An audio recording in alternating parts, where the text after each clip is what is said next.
Hello, this is Dave. Today I want to talk about what I consider to be the biggest lie of all. It's a subject I've been looking at for the last 6 months, and I've been pretty hesitant to talk about it because, it's a really controversial subject. Now, I stumbled across this completely by accident. I was researching something on a totally unrelated topic and happened to see an intriguing sounding video. So I clicked on it, but the subject was so preposterous that I was just about to turn it off when it happened to say something that piqued my interest. So I watched the video completely to the end. And by the end of it, I had questions. I had some serious questions. So I'm going to ask you to be open-minded about this. This is very, very controversial and difficult to get your head round. So just bear with this and keep an open mind. So, in order to determine the truth, I'm going to be using a few principles here. The first of which is the scientific method, something that the scientific community doesn't seem to use these days. But the scientific method is where a theory or opinion is put forward that matches what we observe. But if something comes along that contradicts those observations, then the theory must be discarded. The second principle is Occam's razor. That's quite simply, the simplest explanation tends to be the truth. The third principle I'm going to be using is from Sherlock Holmes. When the impossible has been eliminated, whatever is left, however improbable, must be the truth. I'm also going to have to accept a couple of things. The first of which is what I call the ant's perspective. If you imagine an ant walking across a runway and all of a sudden a jumbo jet lands next to it, the ant's probably going to say, "What the hell was that?" But there is no way that the ant can ever figure out what just happened to it. It's just beyond the ant's ability to comprehend. So we have to accept that there may be things that are way beyond the human mind's ability to comprehend. The other thing we have to accept is how easily our minds, once they've been programmed or given a world view, how easily those minds can be fooled.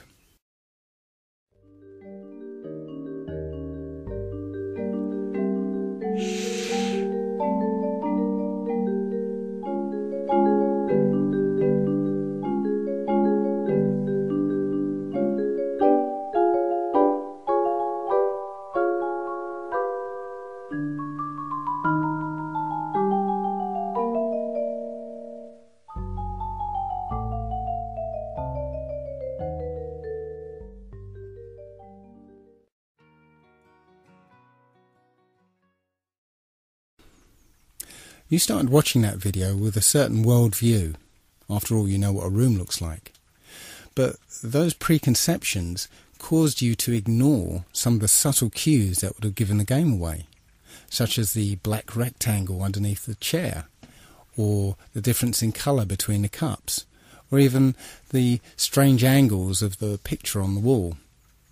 You believed a visual lie because your worldview was so powerful that it blinded you to any evidence that contradicted it. The other thing I'd like to mention at this point is how easily we can be fooled by two-dimensional imagery. We've been trained and conditioned to suspend disbelief when we see certain two-dimensional imagery, such as photographs. A photograph is not reality. It's a photograph.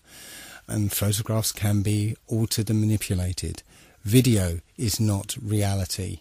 And here's some examples of that.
Pretty realistic stuff.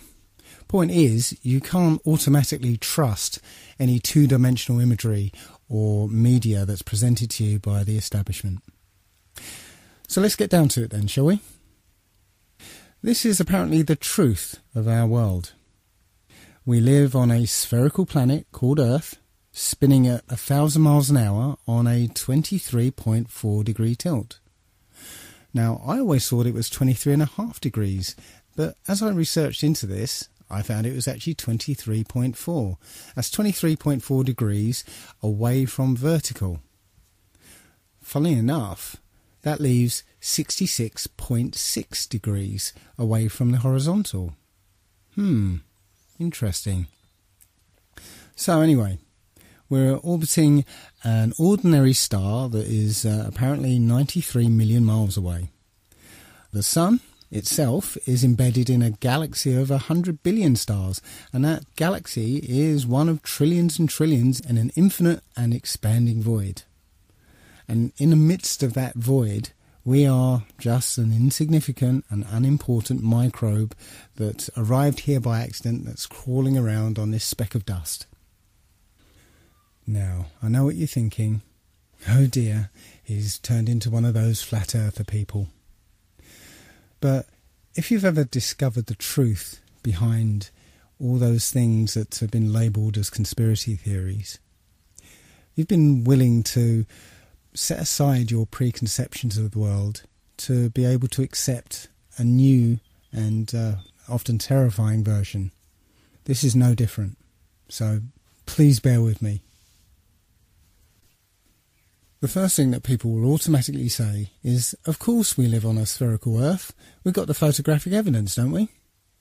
Well, strangely enough, when you try and search for a picture of Earth from space, you'll find surprisingly few of them. In fact, all of them, including this one, this is from NASA, it's called the Big Blue Marble. All of them are composites. NASA will freely admit to them being composite images or CGI or Photoshop. There's only one image that NASA will claim was shot from space, and it's this one. It's apparently shot from Apollo 17. But all of these images have problems. First of all, the scientist will tell you that because the Earth is spinning, centrifugal forces will force the equator to bulge out as it's spinning. So the Earth is more of an oblate spheroid. But, funnily enough, all the images from space, supposedly, are perfect spheres. Also, one thing I noticed is that the colours of continents and the sea itself, they're very vivid. Now, when you look at anything at a distance, maybe if you look at some hills at the distance of 3 or 4 miles, you'll see that the colours are kind of washed out somewhat because of the atmosphere. If you see mountains further off in the distance, the dark colours are washed out even more because of the influence of the atmosphere. So how can it be that you get these very vivid, striking colours through miles of atmosphere? I can't explain it. The other strange thing about this supposed shot of Earth from space is that the continents actually appear to match the Mercator map rather than the Peters projection map. Now, if you don't know the difference, here's a little video to explain it. Should we begin? Yes. Plain and simple, we'd like President Bartlett to aggressively support legislation that would make it mandatory for every public school in America to teach geography using the Peters projection map instead of the traditional Mercator. Give me $200 and it's done. Really? No. Why are we changing maps? Because, CJ, the Mercator projection has fostered European imperialist attitudes for centuries and created an ethnic bias against the Third World. Really? The German cartographer, Mercator, originally designed this map in 1569 as a navigational tool for European sailors. The map enlarges areas at the poles to create straight lines of constant bearing or geographic direction. So it makes it easier to cross an ocean. But Yes. It distorts the relative size of nations and continents. Are you saying the map is wrong? Oh dear, yes. Look at Greenland. Okay. Now look at Africa. Okay. The two land masses appear to be roughly the same size. Yes. Would it blow your mind if I told you that Africa is in reality 14 times larger? Yes? Here we have Europe, drawn considerably larger than South America. When it's 6.9 million square miles, South America is almost double the size of Europe's 3.8 million. Alaska appears 3 times as large as Mexico, when Mexico is larger by 0.1 million square miles. Germany appears in the middle of the map when it's in the northernmost quarter of the Earth. Wait. Relative size is one thing, but you're telling me that Germany isn't where we think it is? Nothing's where you think it is. Where is it? I'm glad you asked. The Peters projection. It has fidelity of axis. Fidelity of position. East-west lines are parallel and intersect north-south axes at right angles. What the hell is that? It's where you've been living this whole time. Should we continue? Uh-huh.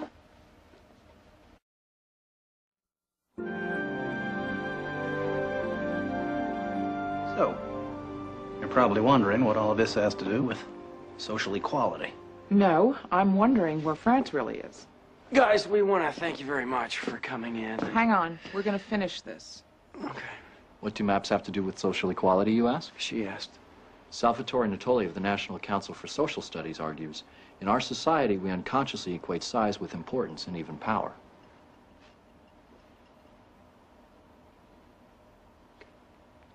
I'm going to check in on Tobin. Go.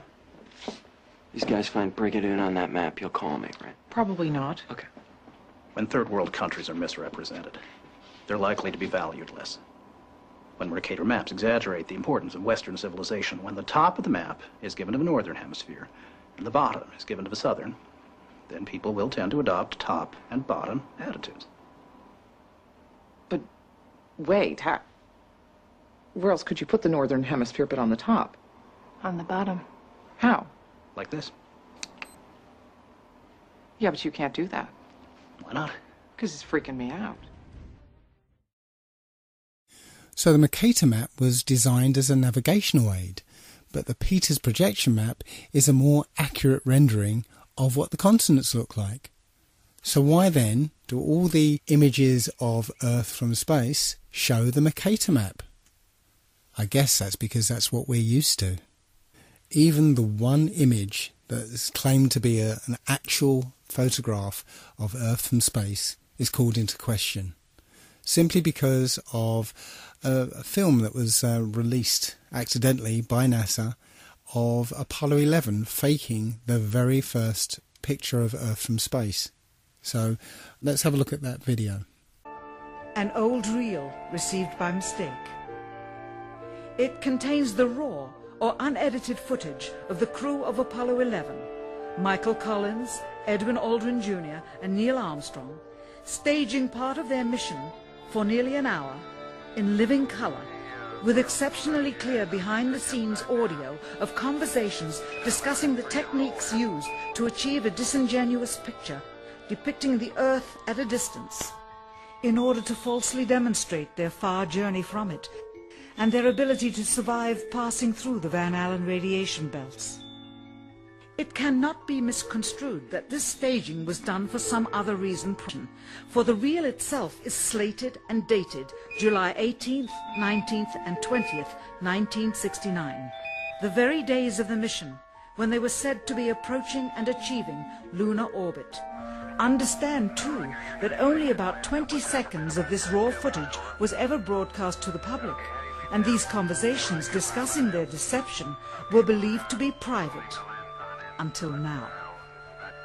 Here they discuss that these television transmissions were in fact not broadcast live as everyone believed. They were first screened and edited for playback later. Roger, Neil. We just wanted a narrative such that we can, when we get to playback, we can sort of correlate what we're so much. Here they discuss the fact that they have turned out the lights and have blocked out sunlight from entering the spacecraft through the other windows, as to not cause any reflected light to fall onto the spacecraft's wall in the foreground. Okay, very good. Well, shut out the sun coming in some of the other windows into the spacecraft, so it's looking through the number one window, and there isn't any reflected light. The reason this was done is so that the truth of the matter would not be revealed. It is this. Though the federal government would have you believe that this is a view of Earth from a distance out of the spacecraft's window as it nears the moon, it is not. What they have ingeniously done is placed the camera at the back of the spacecraft and centered the lens on a circular window in the foreground, outside of which it is completely filled with the Earth in low orbit. The circumference of the window then appears to be the diameter of the Earth at a distance, with the darkened walls of the spacecraft appearing to be the blackness of space around it. That is why they wanted the interior dark and blocked out the sun from any other windows. Here you can see the extruded window, probably 2 inches thick at the bottom. This is because the Earth's shine is coming in at a downward angle. It also causes the Earth to appear to be an irregularly shaped circle, for you are seeing the outside of the window at the bottom and the inside of the window at the top, which together form 2 different sized halves of a circle. Subsequently, this take was never used. As they perfected the shot, a crescent-shaped piece of black material was inset slightly into the window to create the illusion of the Earth's terminator line dividing night and day. It is uncannily convincing. During this segment, intended to be edited and played back later for the worldwide television audience, dated July 18, 1969, Neil Armstrong condemns himself as he states that he is 130,000 miles out, or halfway to the moon, as the NASA flight log also states on this date, when he is in reality in low Earth orbit of a few hundred miles. Roger, Houston, Apollo 11. Calling in from about 130,000 miles out. Here, during another segment, also intended to air after review, Neil Armstrong falsely explains to the viewers how the shot is attained by putting the camera's lens to the window's glass, as it would have to be if they were the claimed distance away from the Earth. We only have one window that has a view of the Earth, and it's filled up with a TV camera. If the window was completely filled up with a TV camera, as he stated, then an astronaut's arm would not be able to get between the camera and the window, as it obviously does here in this outtake. South America becomes invisible just off beyond the Terminator or inside the shadow. You can also notice how the astronaut operating the camera reacted to the mistake by attempting to pan away from it. Blue gas, see white bands of major cloud formations across the Earth. This is a segment that they believed wasn't even being recorded, much less suitable for broadcast, for the lens was being zoomed out and the scene was being changed to that of an interior of the astronauts at work, and apparently the stop button popped back up on the recorder without notice. Here is the diffused work light that they used to see camera controls, but not throw light onto the spacecraft's wall.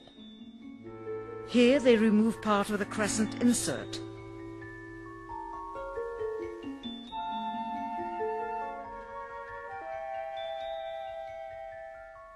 Finally, the iris is opened up to see the real location of the camera and the very bright and near Earth out the window. Here is the slate for the 19th of July, and the same shot of trickery on the 19th of July, and then the 20th, and the same misleading shot on the 20th. Later that evening, they were said to be walking on the moon. How can this be when they were in Earth orbit only 9 hours earlier, and the moon is some 3 days' journey? And you can see the full sequence on a documentary called A Funny Thing Happened on the Way to the Moon. That's one that I highly recommend you have a look at. But as for photographic evidence of a globe Earth, nope, it doesn't exist. Now let's take a look at Earth's supposed curvature. Many people point to Felix Baumgartner's recent record-breaking freefall jump and point to this picture in particular. It clearly shows a curvature of the Earth, but let's take a closer look at it. Well, it's quite obvious that a fisheye lens is used here. If you look at the shape of the capsule itself, those are usually built with fairly straight lines, and you can see the lines are very curved on the edge of this capsule. He took off from New Mexico, and the surface of the Earth looks like, well, it's one big large landmass, and that's New Mexico. I didn't realise that New Mexico took up so much of the Earth. It's clearly a fisheye lens. We know intuitively, if we stand on a beach with a panoramic view, that the sea is flat. It's flat at sea level, it's flat from the top of Mount Everest, it's flat from over 20 miles high. I got this image from another YouTuber. I can't remember the guy's name, but he's the one who goes, "Where is the curvature? Where? But it's a picture of the New York City skyline from over 40 miles away. He says it's 60 miles away, but I measured it on Google Earth. It's 40 miles away.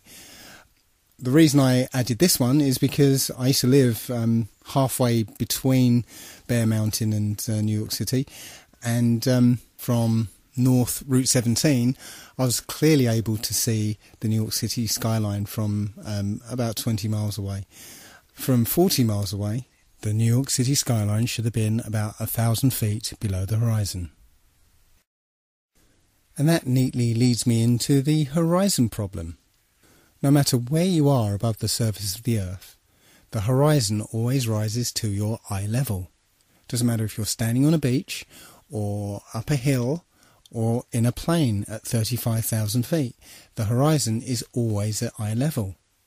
Well, that would be impossible on a spherical Earth, because the Earth would curve away from you, and so it would always appear below you. As on this diagram, the expected horizon would be below you, but that's not what we see. When you look out of a plane window, you always see the horizon at eye level. And it doesn't matter how big you make the Earth below the plane, the horizon would always appear below you. In 240 BC, a Jesuit named Eratosthenes, my apologies to any ancient Greeks among you, he calculated the Earth's circumference. He did that by planting a stick in the ground at midday so that the sunlight, being directly overhead, would cast no shadow. Simultaneously, about 400 miles away, somebody else planted the stick in the same way and found that the sunlight cast a shadow. So by taking a shadow length and knowing the distance between the sticks, you could theoretically work out the circumference of the Earth. Take note that this method requires that the sun be a long, long way away so that the light coming from the sun is all parallel. Just keep that in the back of your mind, because we'll come back to this later. However, it turns out that you'd get exactly the same results on a flat Earth if the sun were only 3,100 miles away and 34 miles across. Now, as crazy as that might sound, I just want you to keep that in the back of your mind, because we're going to come back to this as well. Perhaps the most famous experiment to disprove the idea of a curvature was performed by Samuel Rowbottom in the late 1800s. The Old Bedford Levels experiment was performed on a canal in Cambridgeshire, which is perfectly straight for 6 miles. What Rowbottom did was put a telescope 6 inches above the water at one end of the canal and had a friend row a boat to the other. The boat had a flag on it, and Rowbottom was able to see the boat and the flag along the entire length of the journey. Now, if the Earth were curved, the boat should have been 16 feet below the horizon at the other end of the canal. Plenty of other such proofs exist concerning landmarks that can be seen much further away than the curvature of the Earth would allow. The most notable would be the Notre Dame Antwerp spire, which stands about 403 feet high and 468 feet above sea level. But sea captains are able to see the spire with a telescope from an amazing 241 kilometres away. If the Earth were a globe, then the spire would be actually a whole mile below the horizon. The Earth has a curvature? I don't think so. So let's take a look now at the idea that the Earth is spinning. Our common sense intuition tells us that the Earth is motionless. We have senses that detect changes in velocity. Why is it then, if you've, say, always lived in England, where the velocity of the Earth there is something around, I think it's 700 miles an hour, and you get on a plane and fly down to the equator, where it's actually spinning at over 1,000 miles an hour, why is it that you don't feel dizzy and notice the change in velocity? Well, we'll ignore that. There are many theories that supposedly show that the Earth is spinning. But I want to concentrate on one such theory, which is that the motion of the stars prove that the Earth is spinning. This theory proposes that the stars are static, fixed and unchanging, and it's the Earth that's spinning around at 1,000 miles an hour, and that the axis of spin is pointing at a particular star called Polaris, the pole star. So, from an observer on the Earth, it appears that the stars are spinning around the star Polaris. Now, Polaris is something like 2 quadrillion miles away, and as far as we know, the polar axis has always pointed at Polaris. So, the first obvious question is, if the Earth is wobbling on its axis and moving around the Sun, and also being dragged along with the rest of the solar system, how can it remain perfectly aligned with a star that's 2 quadrillion miles away? Well, we'll put that aside for the moment and just concentrate on the motion of the stars. If you were to set up a camera pointing at Polaris in the night sky and leave it on a long exposure, you'd get a pattern of star trails around Polaris, supposedly reflecting the 1,000-mile-an-hour spin of the Earth. But wait a minute, isn't the Earth orbiting the Sun at 67,000 miles an hour? And come to think of it, isn't the Sun moving through the galaxy at 600,000 miles an hour? Then why is it the only motion we see is the slowest one, when the orbit around the Sun is 67 times faster than the supposed spin of the Earth, and the motion of the Sun, dragging the solar system behind it, is 600 times faster than the spinning of the Earth? Something doesn't add up. The point is, you wouldn't see these perfectly circular star trails. If you took into account all the other relative motions, you just wouldn't see these perfect circles. Where is the motion? Where? The simplest answer is the Earth isn't spinning or orbiting or being dragged. The Earth is fixed, and it's the stars that are moving.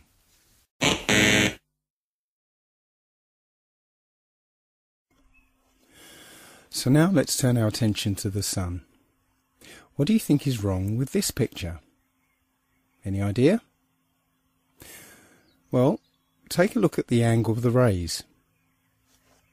If the Sun was 93 million miles away, as I show in this diagram, well, actually, I can't really show 93 million miles to scale here, because if it was, the Earth would be probably in the next town.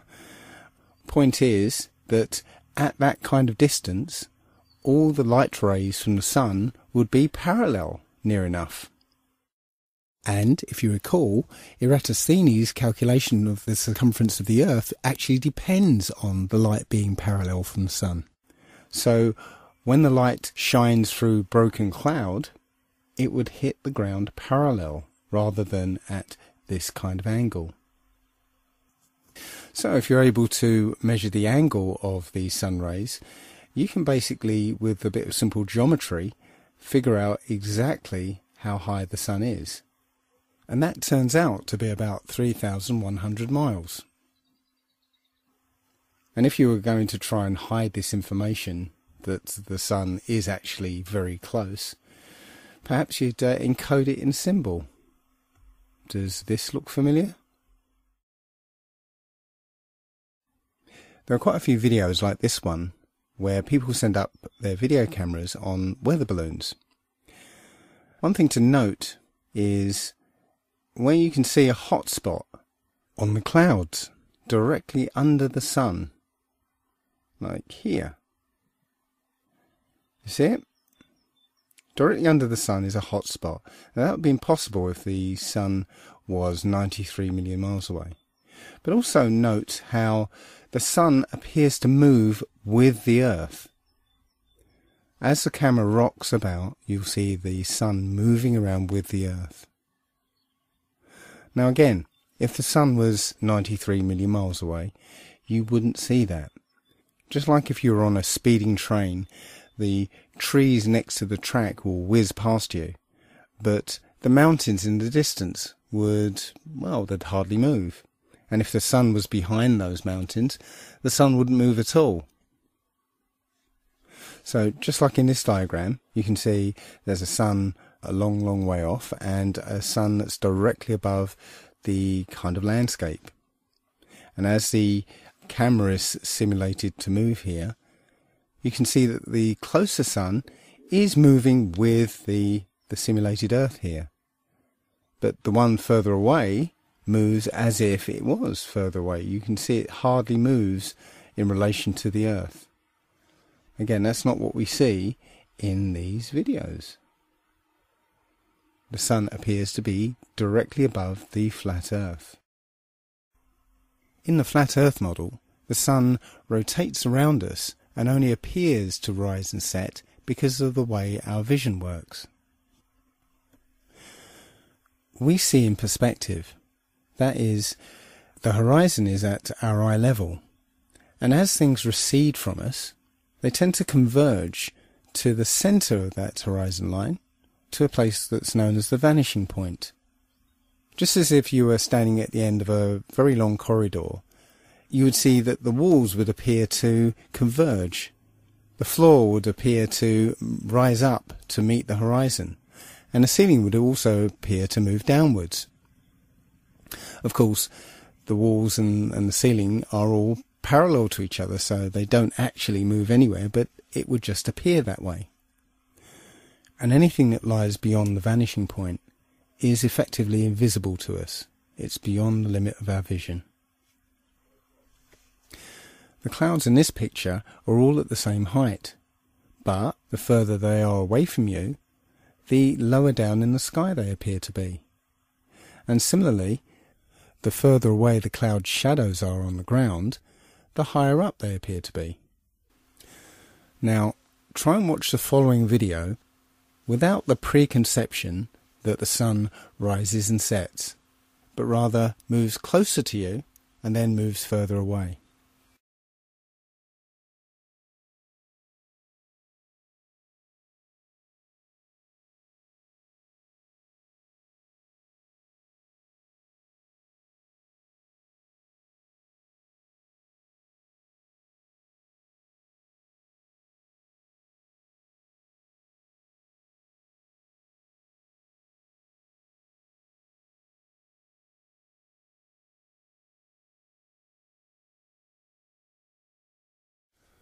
I'm afraid I can no longer take the idea that the sun is 93 million miles away very seriously at all.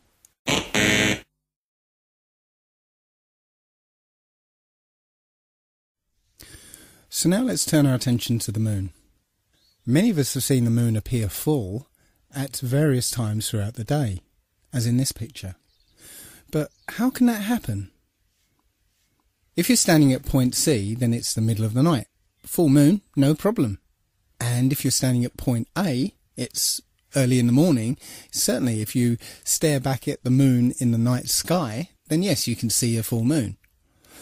But if you're standing at point B, which is midday, that is, the sun is directly overhead, then there isn't anywhere that the moon can be that will allow you to see it as full, because the sun will be illuminating the side of the moon that is facing away from you.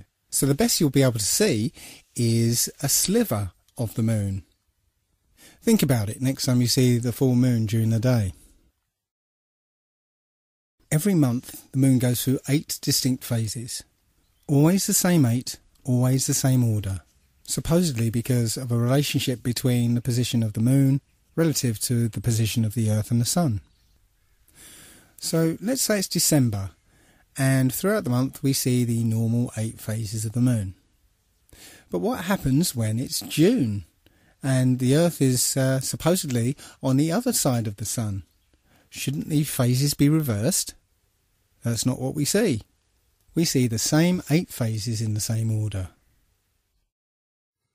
We are told that the moon is also spherical, but when we look at the moon, it seems to be lit uniformly over its entire surface. But if it was a sphere reflecting the sun, then that curved surface would display a highlight, and then that light would drop off as it went round the surface. But that's not what we see. The entire moon is lit uniformly. The quality of the light from the moon is completely different from the sun's light. The sun's light is hot, and it's shifted towards the yellow part of the spectrum, whereas the light from the moon is cold and more silvery. Heat is essentially infrared light. So in order for the moon to absorb the heat from the sun and not reflect it, it would have to be a deep green colour to absorb the infrared. So unless the moon is made out of green cheese, it is not reflecting the sun's light. It appears that the moon is not a sphere and it's not reflecting the sun. It is self-luminous. Also, we should be able to see a slightly different view of the moon depending on where on the globe Earth we happen to be. But this is not what we see. It doesn't matter where we are on Earth, we always seem to see the same view of the moon. Now, my friend Nolan pointed out that this is obviously a very exaggerated picture. The moon is supposedly 30 Earth diameters away from the Earth itself. But even so, that difference in position should give you a slight difference from point A to point B. But again, that's not what we see. So apparently the moon is 238,000 miles away. But if you just put that aside for a second and just look at the moon, perhaps you'll notice this. In this example, only the clouds close to the moon are lit up, not the clouds further away. That indicates that the moon is much, much closer than we've been told. Because if the moon were 238,000 miles away, then all the clouds should be illuminated, not just the ones closest to it. And here's an example of a schoolboy mistake. This is a famous picture from Apollo 8, which is entitled Earthrise. It was taken from above the moon's surface, looking back at the Earth. The only problem is, the Earth appears the same size as the moon appears from the Earth. But the Earth is 4 times the size of the moon. So it should have looked like this. Somebody screwed up. Now, there will be some people who still think we went to the moon. I can't believe that there are still people who think that 1969 technology went over 400,000 miles, managed to navigate to the moon using computers that were orders of magnitude less powerful than the first iPhone, passing through the immensely hazardous Van Allen radiation belts, which, by the way, NASA cannot figure out how to get through today, somehow landed on the moon, spent a delightful few days planting flags, playing golf, riding around on dune buggies, and then took off, or rather levitated off the lunar surface, only briefly nipping back to pick up the person operating the camera, and returned safely. And not just once, but 7 times.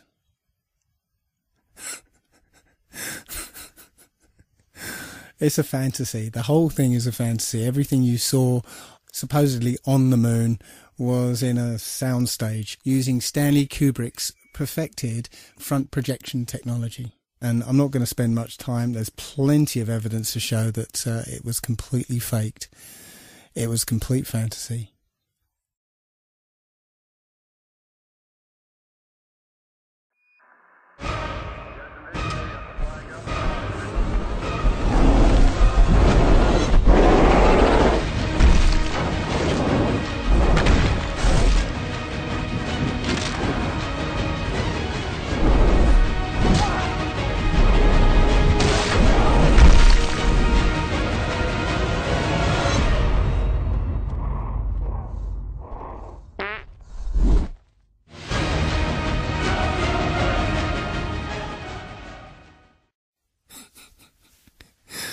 Sorry, couldn't resist it.